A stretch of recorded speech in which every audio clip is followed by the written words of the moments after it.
During the swearing-in of a new elected Senegal president, His Excellency Diomaye, Professor Patrice Lumumba called on all the Africans to unite, wake up, and take the actions, as he says. You'll see Bill Gates come and meet your president. You'll see Tony Blair come and meet your president.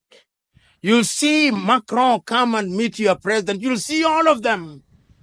And then they will never admit, but they'll be told, if you want money in agriculture, behave this way. If you want money in this area, behave this way. They will never tell that to the Chinese. They will never tell that to the Indians.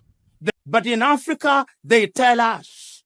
That is why, as I speak to you now, under this new scramble, the IMF and the World Bank are back, telling you who to hire in your universities, what to sell and what not to sell. It is a sad situation. So today, as I look at Africa in that new scramble, the Chinese are here. I hope that this institution was not built by the Chinese. The Turks are here. The British are here. The French are here. The Qataris are here. The Americans are here. This time round, they are so subtle that we don't even recognize them, but they control us. What are we going to do about it? In order to develop, we must do something. And if we don't do that thing else, you who have been trained in this institution, you have traveled the world. You have traveled Nigeria. There are two things that you can do with your traveling. You can marvel. Says it is great in China. You can marvel. You can wonder or feel pain. I'm urging you to feel pain. To feel pain for the continent of Africa, and in your own way, when you go out there, go and do something about it, because it has also been demonstrated that it can be done. I've traveled across this continent and I've seen that development is possible. I was in Rwanda before 1994. I was in Rwanda in 1996. Genocide. 1 million dead. Its obituary written. Will never rise, they said. You go to Rwanda now. They are demonstrating that it can be done. Go to Kigali now.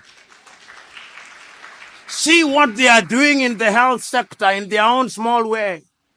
See how they are collaborating in the area of mobile telephony in their own small way. It can be done. I've been to Botswana and I've seen what they are doing in their own small way.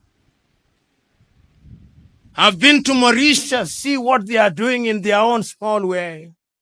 And they do not have the resources that other countries have. They do not have the resources that the Democratic Republic of Congo has.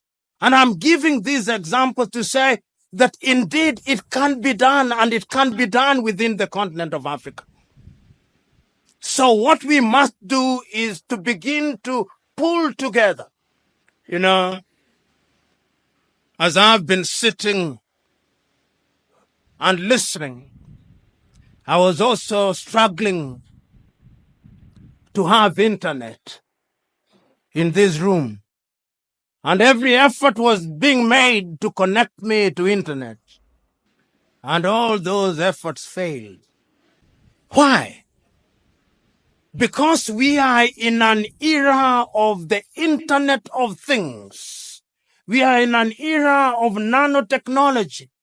It cannot be right that in Africa's largest economy, in Nigeria, I do not have internet at an institution that deals with security.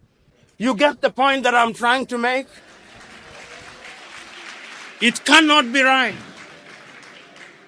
And I know why we don't have internet connectivity.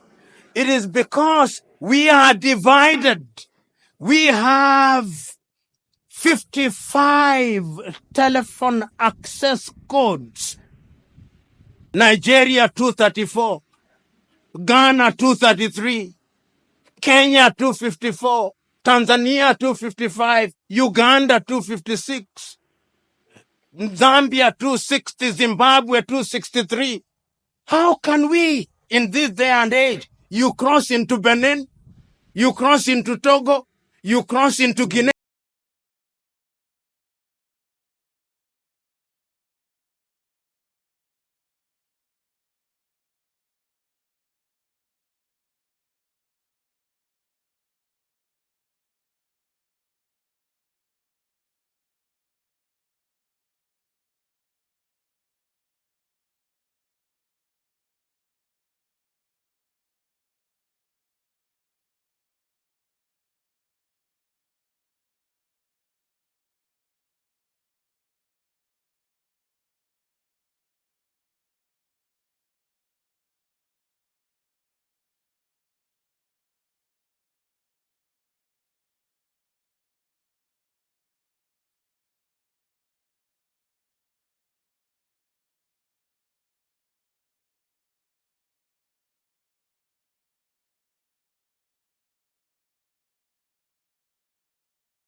Is Africa waking up?